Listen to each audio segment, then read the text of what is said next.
All right, Shalom. First and foremost, giving all praise to Yahweh Bashem, Yahweh Shai, Bahashem, Rachak, Wadash, double honors to the elders and apostles of Great Millstone who rule well, peace and blessings to the hopeful elect. Shalom to the men of the Lord, prophesying, preaching, and teaching on the highways and byways in sincerity and in truth. Shalom, Barakathum. And you see this headline here: Russia halts gas supplies to Poland and Bulgaria, man. Now, this is major news because what this is going to do is accelerate the tension that's going on amongst Europe. Now, we know that the scriptures speak about Europe and NATO and the EU as being, confederate with each other, but ultimately a weak nation. You can read that in Daniel, the second chapter, I believe. As a matter of fact, I'll get that. But to set the premise, man, this is going to strike fear in a lot of other European nations, man, because Poland and Bulgaria are on the eastern side of Europe, which Russia has been fighting for less and less these countries to be a part of NATO. But what did Esau do on the west hand side? He started making more and more nations part of the NATO alliance. Even tried to get Ukraine into it. All right, which is right on the border of Russia. So Russia is fighting back, man. This is that tension that we know that's prophesied, that these nations would start fighting. There would be infighting. They're gonna start fighting each other and basically going to war, man. All right. Now, ultimately, they're gonna align enough interests to go ahead and do battle that's prophesied in the Valley of Decision. Read in Joel 3, which we could get that, and that's gonna be World War 3. Now, when that happens, that charagma is gonna be moving, man. All right, if it's not already there by that time, it's gonna be getting rolled out, shortly after, but or even before that, man. I believe the charagma is gonna be out before that, and it's gonna be the catalyst or the trigger, all right, for all of this tension, because something has to be the spark, all right, that starts for somebody to throw the first stone, all right. And with the charagma being so tied into everything, the money system, the social media, that is going to be the thing that starts, countries being like, fuck it, let's go to war then, because nobody really wants to, because these nations today, they're very pussified. Nobody really wants to go to war, especially with the possibility of nukes, but the Lord is going to force them, all right. And when you shut down gas, man, and that's like 40% of your energy, that's going to be a major problem. Now, what could happen is Poland and Bulgaria could say, well, we want to deal with Russia, all right, and that pulls them further away from the EU, all right, and more on the Russian side, which is probably what Putin is planning. It says Russia demands payment in rubles to shield it from sanctions. EU denounces gas cutoff as blackmail. Kiev reports some Russian gains in villages in East Ukraine. Explosions hit Russian regions on border. Kiev calls it karma. Concerns grow that conflict could suck in Moldova. So this thing is not turning down, man. It's heating up like a domino effect, But let's read some of the scriptures here, man. This is Matthew 24:7. It says, "For nation shall rise against nation, and kingdom against kingdom, and there shall be famines and pestilence and earthquakes in diverse places," man. So we bring this out a lot. We know that the wars and rumors of wars have been going on. All right. Matter of fact, I should have started at verse 6, where it says, "And ye shall hear of wars and rumors of wars. See that ye be not troubled, for all these things must come to pass, but the end is not yet." So we know this isn't the end yet, but we know that we're very, very, very close, man. All right, now let me go to Salakia, Daniel,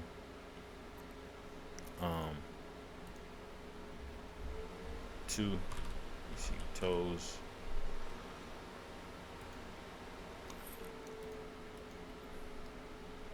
Now this is Daniel 2:41. It says, "And whereas thou sawest the feet and toes part of potter's clay," I'm gonna just start at 40.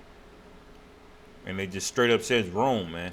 It says, "And the fourth beast shall be strong as iron, for as much, and that's the spirit because uh, the Daniel never says the word Rome. All right, but everyone knows that this. So this is a prophecy that came to pass, man.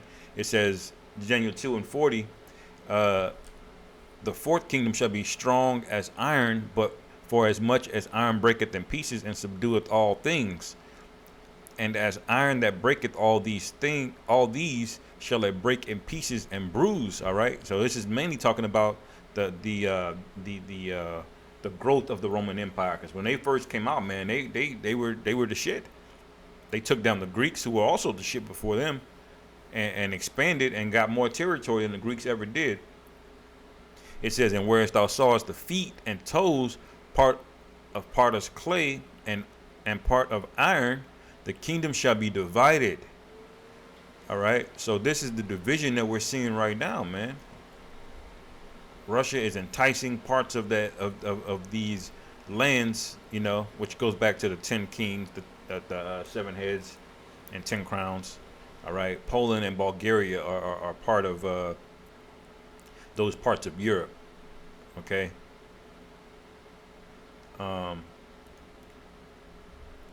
So they're becoming shaky, man. And now they have a decision to make: either convert to the ruble and deal with Russia, or risk having a lot of your energy, shut off the side with the West. It says, but there shall be in it of the strength of the iron, for as much as thou sawest the iron mixed with miry clay. Now, one way to get a visual of this is you have a bunch of countries, right? I'm gonna get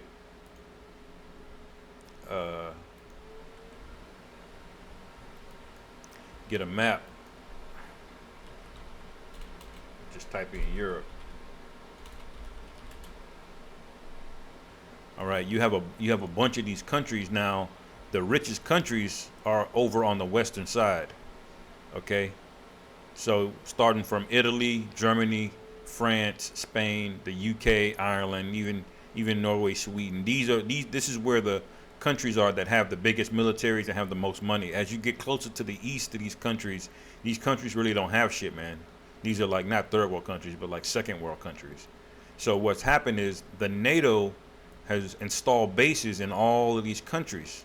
So a lot of these countries are naturally weak except for the NATO forces. NATO is basically their military,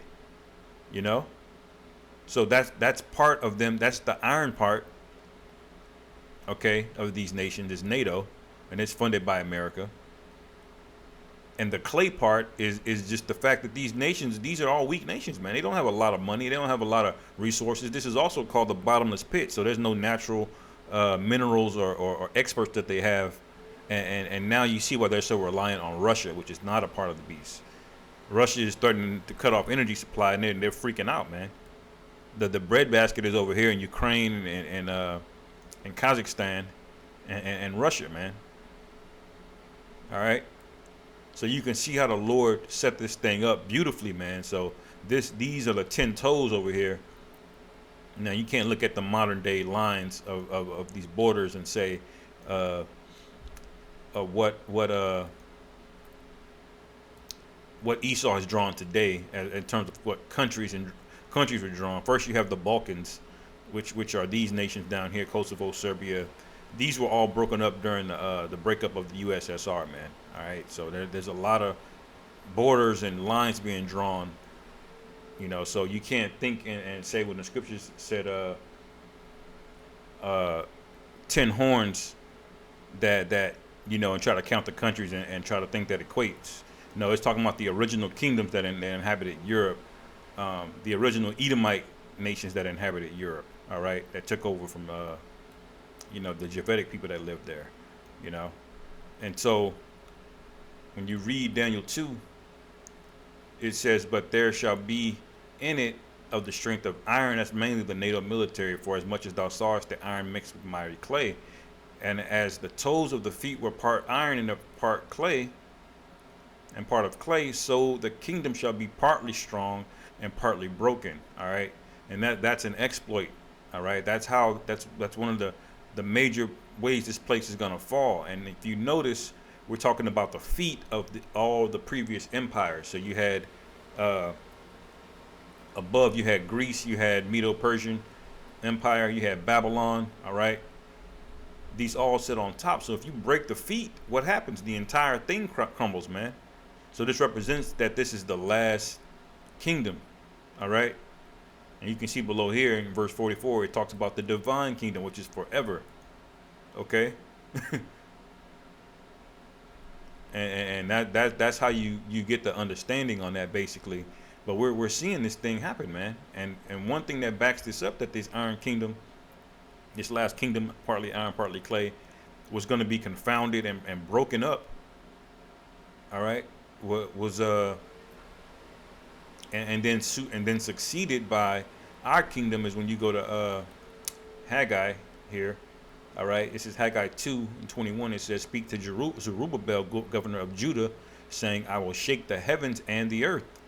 All right, what does that mean? That means this is going to be a global thing, man. This isn't going to be relegated to a region of the world or one continent or anything. It's going to be all over. Everyone's going to be invested. All right, and it says, "And I will overthrow the throne of kingdoms." All right, which means all the nations, "and I will destroy the strength of the kingdoms of the heathen, Salakia. And I will overthrow the chariots and those that ride in them." All right, because it's all relying on gas and fuel, and the Lord and the Lord is going to confound all of that, man. They're going to go to war with each other. They're going to be fighting. Okay, it says, "And those that ride in them, and the horses and their riders shall come down, every one by the sword of his brother." All right. So this is prophesied that this thing would happen. It says, "In that day, saith the Lord Yahweh of hosts, I will take thee, O Zerubbabel," which is alluding to David, the house of David, "my servant, the son of Shealtiel, Salakia, saith the Lord Yahweh, and will make thee as a signet, for I have chosen thee, saith the Lord Yahweh of hosts," man. So this is the same thing that's being alluded to in Daniel, the 2nd chapter, man, when it sets up the divine kingdom, starting at verse 44. All right. And you see, when it speaks about the saints shall possess the kingdom, you see how this whole thing, basically unfolds, man. You can read Zechariah, the 14th chapter as well too, to get understanding on that. But yeah, man, this thing is turning up. Lord willing, this Karagma gets rolled out ASAP. All right, and all hell starts breaking loose, because the scriptures speak about this thing happening suddenly, man. By everybody's all in a nice mood. People turning up, getting ready to turn up for summertime. The Lord can do this thing quickly, man. So with that, hopefully y'all brothers will edify. Call Allah Yahweh Ba'ashim Yahweh Shai Ba'Hashem Rachak Wadash Wa Abad Babah Shalom.